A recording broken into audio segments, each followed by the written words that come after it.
So that's lawyer for embattled Anenta Kumi Clement Opoku Jemfi. So on the back of that, the NPP issued a press statement signed by the General Secretary of the party.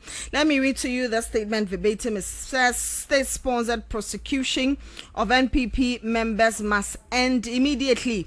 The New Patriotic Party condemns in the strongest terms the growing pattern of politically motivated intimidation and harassment of its members by the NDC government through the misuse of state security institutions. These actions represent a direct assault on Ghana's democracy and the rule of law and must cease forthwith. At approximately 7 a.m. today, May 23, 2025, Mr. Alfred Abibi-Okumi, a member of the NPP widely known as Adenta Kumi, was forcibly arrested at his residence by heavily armed men believed to be operatives of the National Intelligence Bureau. Startlingly, 6 of the officers wore masks and wielded AK-47 rifles in a brazen display of intimidation. This is clearly linked to Mr. Kumi's recent petition to His Excellency John Dramani Mahama requesting the immediate dissolution of the committee established to review petitions for the removal of Chief Justice Gertrude Torkornoo. Rather than address the concerns raised in the petition through due process, the response of the state has been silenced. The whistleblower through intimidation and force. This is a clear affront to democratic accountability and an ominous attempt to obstruct justice. In a related and equally disturbing development, the statement continues, armed men this morning stormed the residence of Mr. Bernard Nchibu-Esiakun, popularly known as Chairman Wontumi, the Ashanti Regional Chairman of MPP. This is in relation to a 19th May 2025 CID invitation to Chairman Wontumi to assist in an investigation. Chairman Wontumi duly responded by assuring that he was not going to be available on the 21st as demanded by the CID because of medical reasons, and that he will be available on Monday, 26 May 2025. It is thus completely astonishing for armed men to storm his residence when these correspondence have gone on. This is nothing short of political harassment. The statement continues that these developments represent a calculated pattern of abuse of state power designed to weaken opposition voices and erode the democratic fabric of our nation. Such actions do not only violate the fundamental rights of Ghanaians citizens, but also endanger the principles of transparency, justice, and equal protection under the law. The NPP calls on all Ghanaians and defenders of democracy to condemn these acts of political persecution being perpetrated by the NDC government. And this is signed by the NPP General Secretary Justin Kodua Frimpong. So that's their statement. Let's speak to the Director of Communications for the NPP, Richard Aiyagba, who has joined us on the line. Mr. Ahiagbah, good evening to you. Thank you very much for your time this evening on 505. Thank you, Kadu. You say this is politically motivated. How did the NPP come to this conclusion? Well, we could as well come to the same conclusion if you take off your journalist lenses and look at it from the standpoint of a citizen. The goings on with the government in relation to members of the New Patriotic Party, be they appointees or just party functionaries, is clearly a targeted effort to show people where power lies. And we think that our democracy should not be leveraged in that manner to disrupt it. If people have gone against the law, if there's any reason to talk to anybody with respect to addressing some legal issues, there are better ways to do it. There are civilized ways of doing it that will not create the level of tension we're seeing. The government is aware, they know what they are doing, and we know what they are doing, And so if they are going to pretend they are enforcing the law and in the process rather targeting people politically, we are also going to resist them. And they must be aware that just yesterday they were in opposition and were in government. The tables will turn. My only hope is that the hawks in the NPP will not learn from this bad example such that there will be a need for retaliation tomorrow, because that would weaken our democracy. But what they are doing is nothing to do with law enforcement. It's nothing to do with the law. It's a political targeting of the New Patriotic Party, and we think that as a party we should resist it and will resist it. How has it nothing to do with law enforcement? Because from what we know, Chairman Wontumi was supposed to have come to the police on the 21st of this month. He failed to show up. And so that's why we had NIB people go to his house. On the front of Adenta Kumi, per what his lawyers told reporters at the NIB, he was picked up for false publication. So why are you saying that these have nothing to do with law enforcement? So national security, not police anymore. The police are supposed to interface with citizens. Internal security, the police must undertake that. The police is there. What is this thing about non-uniform people wearing, armored bullet-proof vests, showing up in people's houses early morning, Rambo style, arrest of people? The police is there. Let the police deal with it. We've been saying this from the beginning. What is this adding use of national security, NIB? What is this? It's needless. Political people are not threats to the state. Wontumi is not a threat to the state. In a manner, they are trying to portray his arrest as though something is amiss. What is happening?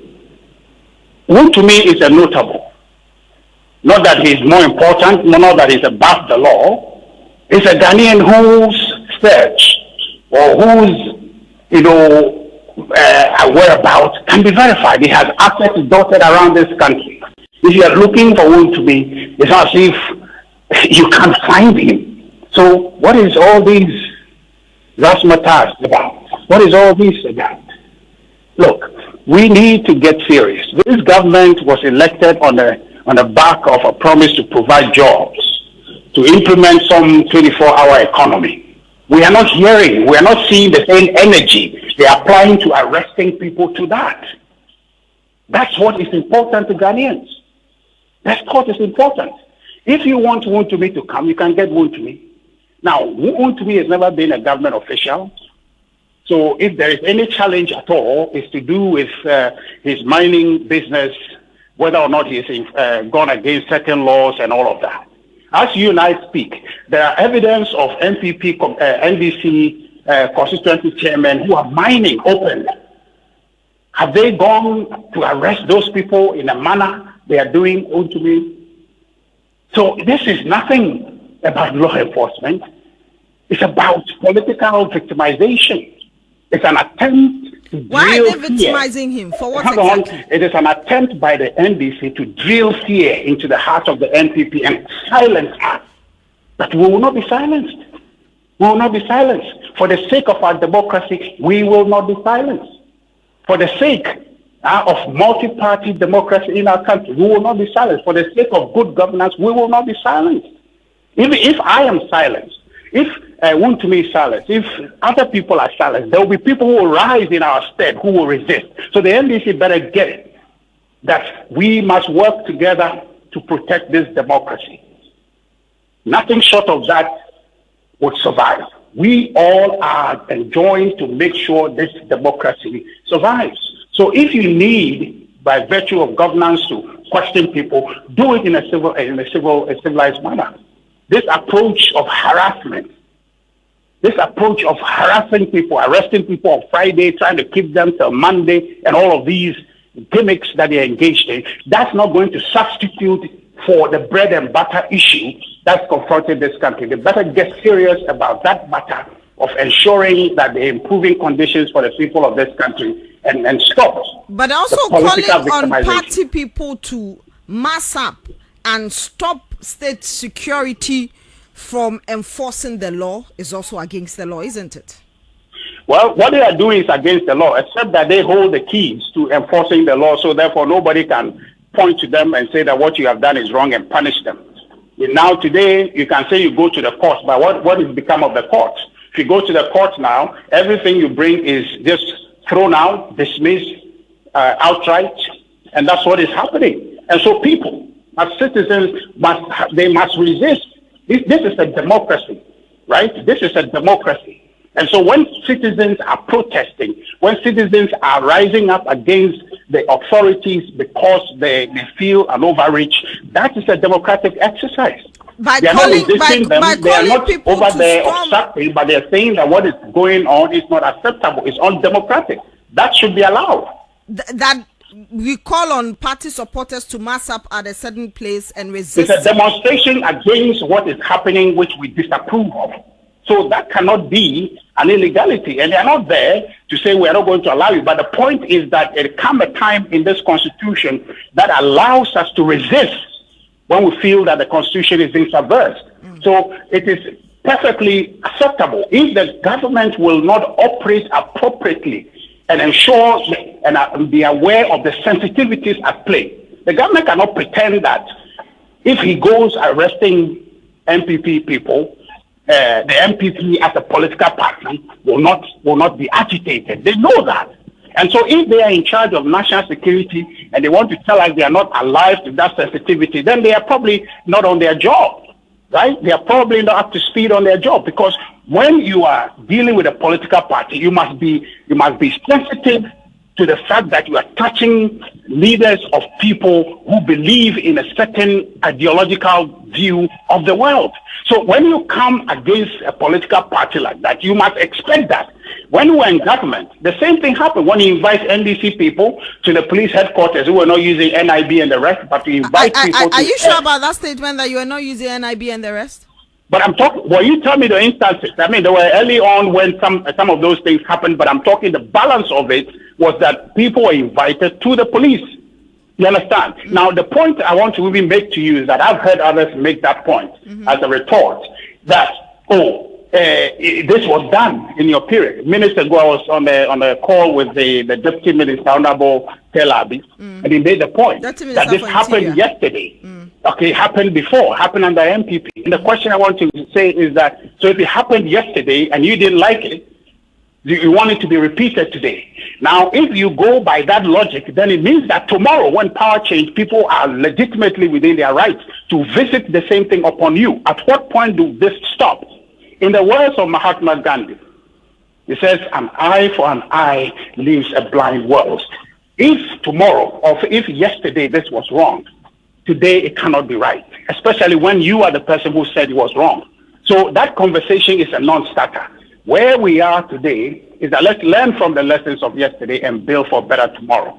I am the first person to tell you that this cannot be visited on anybody, whether it's NDC, PNP, PNC, or whatever. It cannot, it shouldn't be. In a democracy, we should allow for dissent.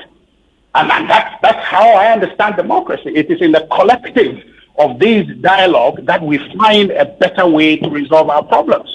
So if you are government and there are people who have been there before you and now you are here, you want to resolve and address some matters, do that in a civilized way. The approach is not sensitive.